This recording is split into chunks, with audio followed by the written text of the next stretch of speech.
So, anong masasabi nyo sa Coke na to nabili ko? Ano na ba to, Coca-Cola? Wala na ba kayong linis-linis dyan sa inyong mga bote? Nilalagyan nyo na lang ng ganito? Ano to?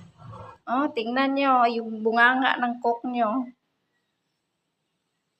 Kinakalawang. Ayan. Kakabukas ko lang yan. Tapos, ay, iwan ko. Baka sa loob anong meron dito. Malinis pa ba to sa loob? Ay, iwan. Iinumin ko pa ba to? Kailan nyo pa to ginawang Coke na to? Baka expire na to. Expiration ba yung Coke?